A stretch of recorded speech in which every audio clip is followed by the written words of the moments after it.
Welcome to Fishing for Answers with Marlin and Jaerica. We're happy to have you here. We may not have all the answers, but that will never stop us from jumping in. We are fishing for answers. Well, hey everybody, Marlin Williams and Jaerica Troutt back for another one of our podcasts that we're doing on fishing for answers, and we are out in the crisp pre-winter, post-winter. It's just winter feeling out here, but it is a beautiful day. And the sun feels great, and poor Marlin, I saw him shiver, and I was like, put on your coat. Cold-natured, can't help it. I thought, you can't talk when your teeth are chattering. So I put on my coat. Thank y'all for being patient with me. So our subject matter today basically is help us declutter your life, if you will. And what I mean by that is we're talking about doing away with the unnecessary and holding more tightly on that grip of the necessary. And we're going to get really specifically into that, Jaerica. But I think all of us, if we could just think for just a second or two, how many things that we're juggling in our lives and how much of that is unnecessary. Yes, so we'll charge you in 2026 to really look at your life, make a list of what you have that you're considering as necessary and which one is taking up the majority of your time, and kind of assigning that time to each of those, because if it truly is unnecessary and it's taking up the majority of your time, then how can you take that off your list? Yeah, picture juggling, whether it's bowling pins or whatever it is, and you're doing this juggling act, and one of them is feed my kids, one of them is for us to go to our job, one of us is to do these types of things, and then you go, and another thing I'm juggling is 3 episodes on Netflix. Well, am I saying Netflix is bad? No, I hope not, because I'm watching that as well. Sure. But is it interfering with us reading a book, spending time with family, doing those things? Then we have to kind of at least taper that back just a little bit. Yes, some of the unnecessary that I can easily get rid of is just dumb scrolling on my phone with Instagram and Facebook. And maybe it's, I need to lock those down at a certain hour. Yeah. If it's the end of the hour, it's stealing my last hour. Yes. In that last hour, I could be studying, I could be reading, I could stay up a little later rather than spending my last hour in bed scrolling on Instagram and Facebook. So for me, that's an easy, unnecessary torch that I can drop over here because it's not adding any value to my life. You know, those pesky little kids, those young kids or those millennials, that's all they do. And then I look over and my in-laws who are in their 70s are on it just as much as my daughters. And you go, this is really not a young thing. This is what we're all doing. And I'm not going to lie to you. I fit right into everything you just said.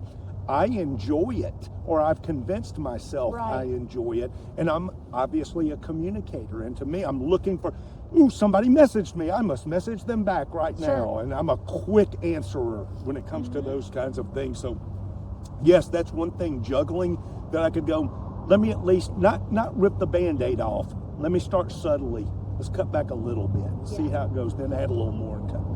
Yes, for sure. I feel like a way to do that is just asking God, like, does this torch need to be in my life? Yeah.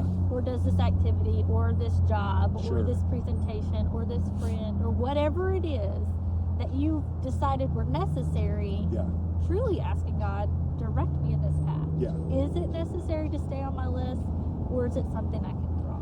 Yeah, and look, let's make sure that we're not talking about, OCD when you talk about, well, this is something that I do and I'm going to do this every day and it's mechanical. It doesn't have to be a phone. It doesn't have to be Netflix. It can be a daily thing you're doing in your home that's really not an emergency at the moment, but you've made it to where I'm going to do it every day at this time and this is what I do. Well, now that's not really necessary to do it, perhaps. At least another way to look at that. Yeah. When I say make the list, how are you spending your time? Is it 4 hours on your phone? Is it 2 hours sitting on the couch? Is it an hour to go grocery shopping and then an hour to cook and then an hour to clean up? And could it be simplified? Whatever it is, if you can't assign a time to it, then it's just taking up an invaluable amount of space in your life. So I'm not a betting guy, Jaerica, but I think what you just said struck a chord with me, because I believe in my heart 100% of the people, if you were to ask real quickly, how much time technically, give me the number that you're spending, everybody would undershoot for what sure. that number is. I only spend an hour a day. 6 hours? Exactly. And I believe that. I get a report from my cell phone each day. It says or each week it says you're down, I don't know, 20% over the week. And you're like, I was on my phone that much? I know. It's embarrassing a little bit when you're pointed out like that, because you just go, wow, I really am wasting some time. Yeah. What a shame to do that. Yes. Yeah. So in 2026, how do we set that to move forward? And when you're letting go of unnecessary activities, how does that help you be efficient? Yeah, so you can focus on those things that matter. And when you said praying about it earlier, I mean, I think that's that intentional living that we use that almost every episode. But again, it all comes back to that. You don't become better by just going, ooh, I hope to get better, and then it falls down the fireplace and makes you better. Yeah. You have to go, no, you have to go get that. Yes. You have to go, here's an intentional. I have a friend that decided his was 7 p.m. He's going to put that phone down from 7 p.m. on and all that. I don't disagree with that. But the defensive side of me goes, well, what if family has an emergency and they need to call me and all that? I don't think that's what we're saying. I think we're saying TikTok, Instagram, Facebook, just mindless scrolling. And that's what we're talking about. Even your emails. Yeah. So do you have an email that you're checking late at night? When in true reality, that could just be put off to the next day. Yeah. Because who's going to read their email also? Yes. At 12? Can you schedule it so that it's not interrupting someone else's life? Yes. That's taking for granted somebody else is reachable on a time that they shouldn't be reachable. I agree with that. And I think for people to expect that out of their employees, to be glued to the phone 24/7, no matter what industry you're in, is not practical, it's not helpful, and it desensitizes people to it as well. This must be an emergency. No, I get this call every night. Yes. Right. Don't expect everybody to have and live by the same way that you do. That's not fair. It's not fair. It's a good are point. you putting that on your list of an unnecessary thing? Yeah. For me, again, I have to say, okay, Marlin wants to be in better shape, so he's going to try to eat a little better. He's going to try to exercise a little more. Or what if I did it this way, like the phone, and I go, I will never eat any more food until I lose 40 pounds. Well, I'm going to fail that by dinner time tonight, right? Same. So let's be legitimate about it. Let's be logical about it. I'm going to start cutting back some. Let me see what that looks like. If it means I'm doing 4 hours and now I'm doing 2, we're getting there. Right. If you go from 4 to 0, it's not going to last. You're setting yourself up For failure. And I think that's in everything we do, in moderation. And I think, again, I try to myself say, what is too much? Well, it depends on whom you ask. Correct. And they'll say, well, 1 minute's too much. But I would ask you, would you ever sit down and watch a movie at home, ever? And you go, yeah, well, a movie's 2 hours. So was that a waste of time, just like the phone was for 2 hours? Yeah. Well, maybe so. Right. But I think I do want to have a little recreation in my life. Sure. So I don't want people to watch this and think that we're going poo-poo on that. No, right? no. But we're saying it can keep you from being the greatest person you can be if all you're doing is just that scrolling through. Because if everything is important, then nothing is important. That's a great way to look at that. Sure. Well, when we're looking at having self-management in our perceptions, in our interactions, how do we control our daily behavior so that we are shaping how we're working efficiently, we're shaping how we're showing up in our home efficiently? So what does that self-management look like? Yeah, so you have a laptop sitting in your lap, but I'm going to use the old school of just write it down. But type it in, whatever it is, but deliberate. Number 1, wake up, be grateful. Number 2, start getting shower and getting ready, pray.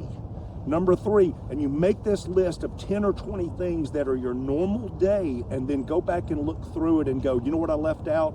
Health. What am I doing for my health? What about studying your Bible? What about studying a different language? What about doing any of these things that make you better? None of that will ever happen if you go into things without saying, I'm intentionally going to write that down. So I've tried to start writing down. We've got, when you go out of our kitchen and through our laundry room into the garage, we've got a little thing there where, you know, my wife, Tracy, will write notes at times and different things. And so I just started several months back going, the last thing I do before I put myself into a rocket ship and back out of my garage and go to work or go do whatever, I want to see one note. Well, I've chosen scriptures. And it's things like be kind to other people, be gentle and humble, help the poor. Writing all those things down is the last thing I say. That's not for my wife and kids. That's not to do anything there. It's literally my deliberate intention of trying to help me work on getting rid of the unnecessary. So you are self-managing. Self-managing that, absolutely. And that's everything that you do, I think. I mean, I think sooner or later you go, no, what was I doing today? I was going to do something. I was going to clean up the Christmas decorations, or now it's 3 months behind, right? Yeah, it wasn't a top priority. Right. I'm going to get to that later. Scroll. Yes. So, yeah. True. Self-management is important, and you're the only person responsible for it. No one else is. Yeah, you can't blame. You can't say this is if my mom or dad had been better, or if I had more friends, or if I had this. It's your life. It's up to you how you do that. If someone just told me how to do it, if someone laid out my day for me, that's right. it'd be different. Great. Yes, for sure. You're in control. It's up to you to self-manage to be efficient. MLT Communication, we've been blessed to go in with some higher ups and spend one-on-one time and do some coaching and training. And 99% of it comes back to people skills and being a good leader means all 4 personalities and all of those things.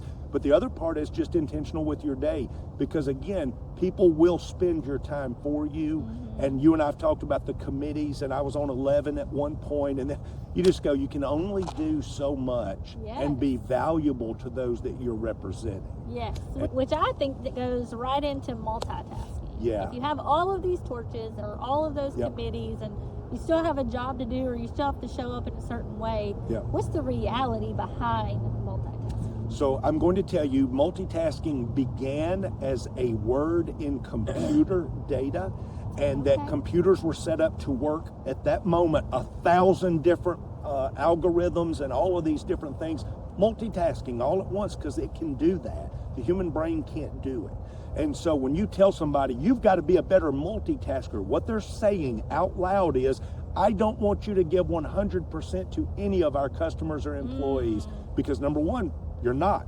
If you're doing this and this and this, they're getting 33%, 33%, 33%. And then you say, well, we've got to figure out a way to do it better. I would explain the bottom line is this. When you finally get through all 3 of those and the phones were ringing, and then you go, now, where was I? And there's that lapse in time. Well, time is money.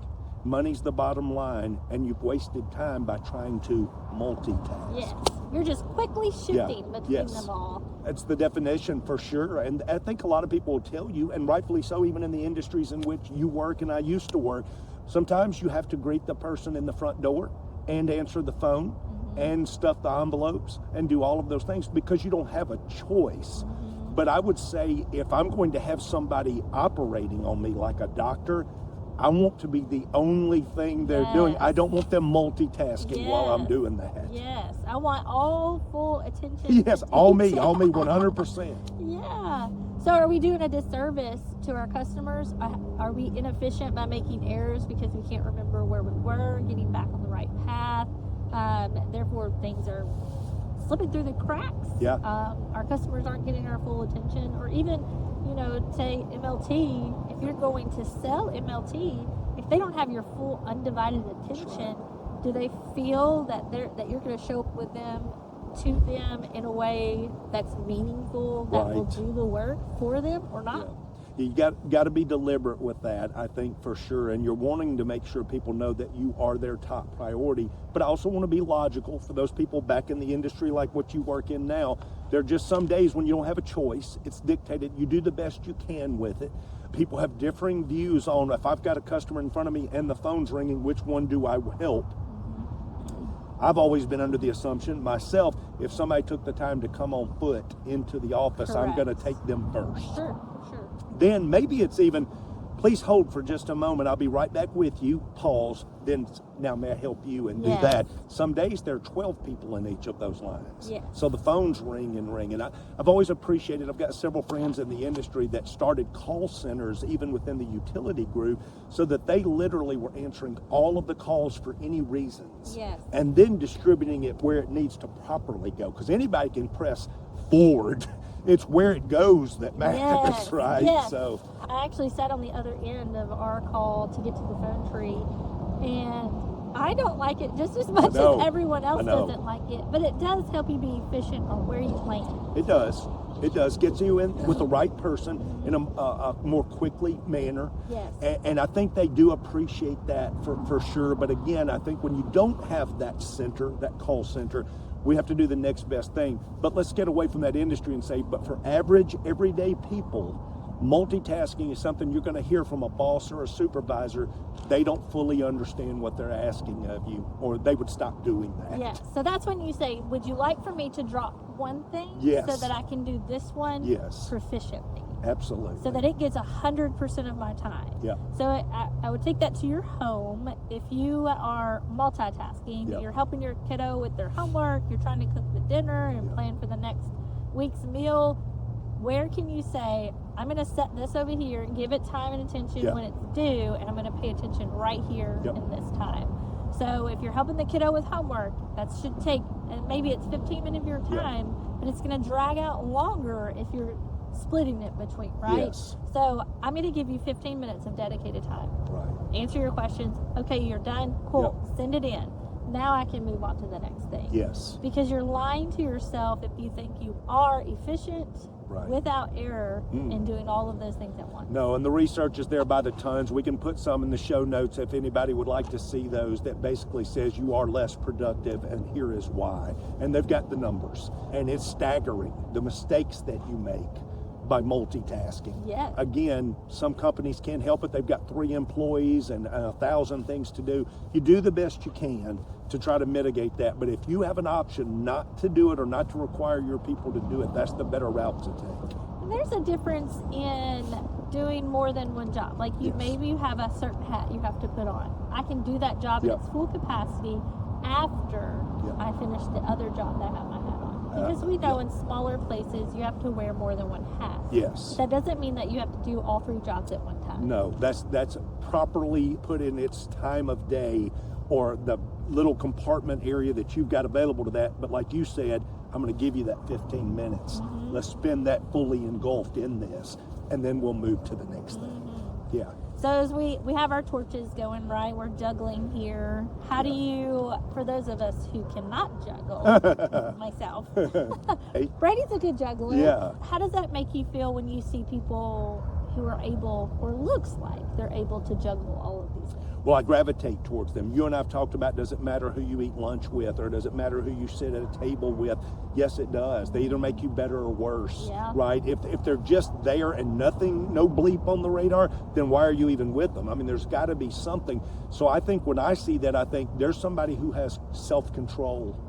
There's somebody who has direction, that's motivated, that says, I'm going to be the most efficient I can be, so I've gotten rid of some of those things we're juggling that are unnecessary. Yeah. And really it is faith, family, friends, finances, the F's. In our next episode, when we talk about values, some of that's going to come up. And I have a little more to add to that. Can't wait. So I hope you guys follow It's going to be along. good. I know that. Yes. Is there someone who did a really good job of saying, I am done juggling all of these. I can't do it any longer. So I'm giving this thing up. Have you ever witnessed that? Yeah, so I assume you mean whatever they're juggling, they say, hey, can you help me with this? Is that what you're asking? Help, or they know that they can't do it, so they've asked someone else to do it. Yeah, so I have seen that a couple times. And to be honest with you, early on, I've had people tell me, I would rather you tell me that's not something that you can do or you're uncomfortable with than to fake it and do it, because I'm not going to get the same quality out of it anyway. So it shouldn't be,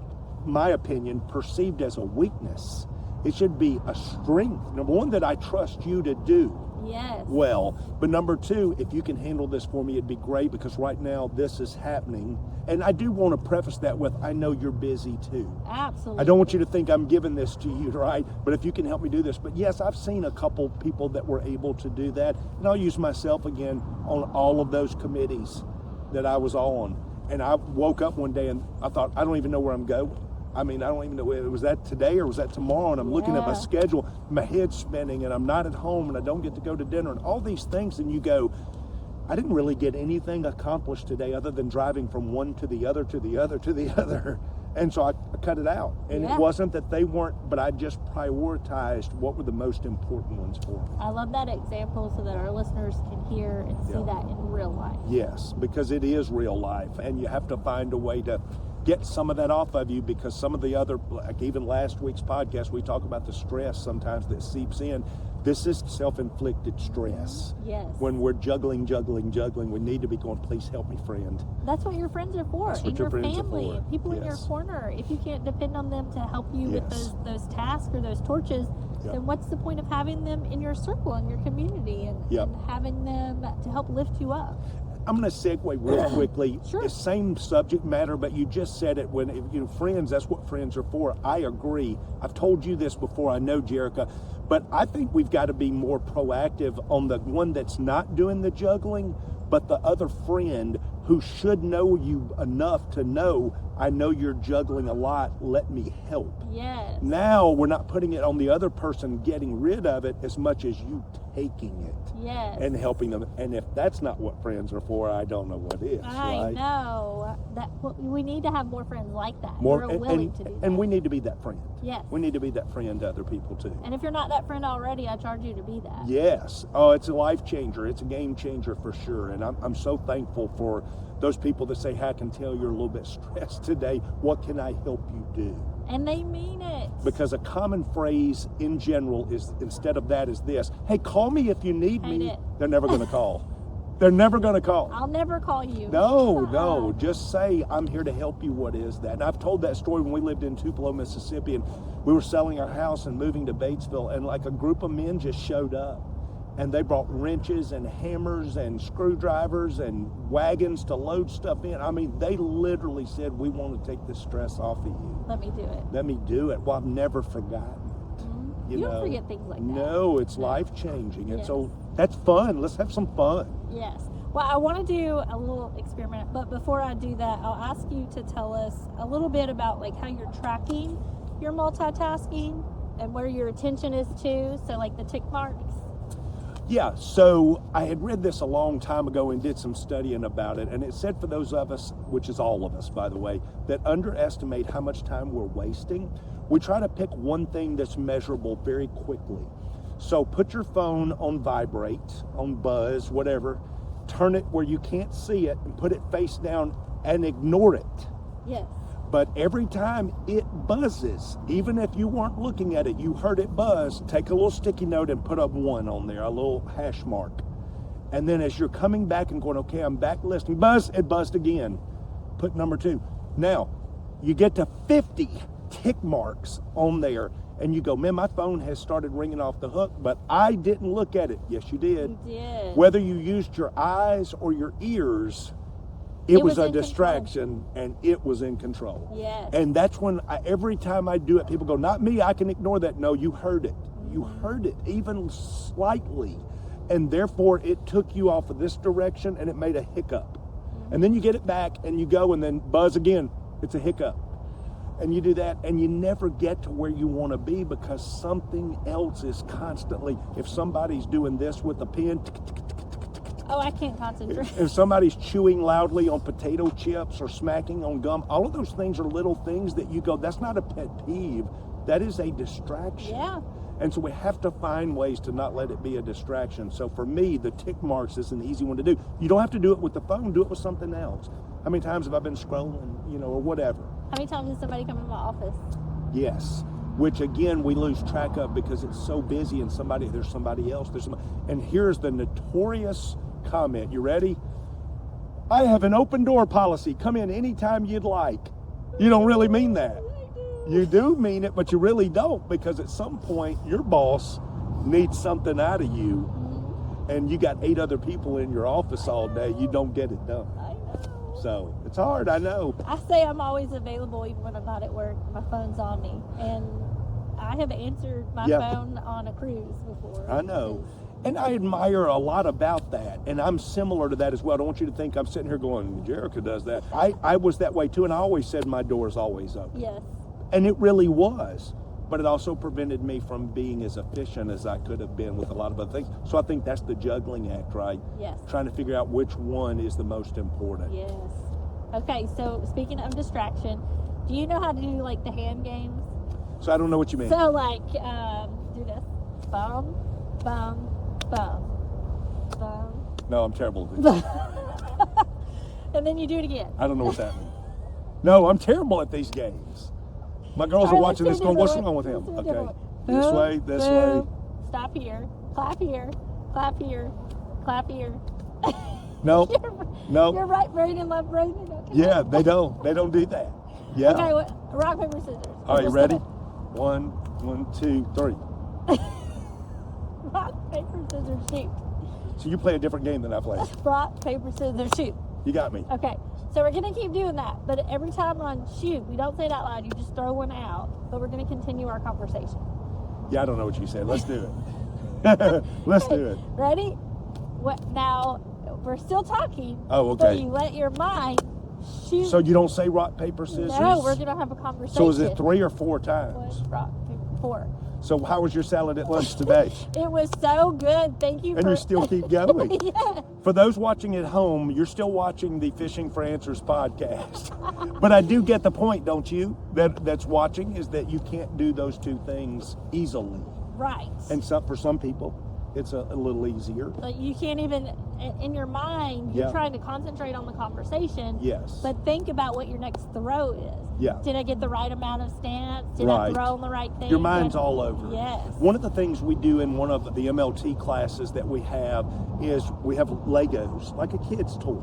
And we put it on a table and we take 2 people and we say, okay, this person, I want you to look at the Legos and I want you to build something that's recognizable, a building, a schoolhouse, whatever it is.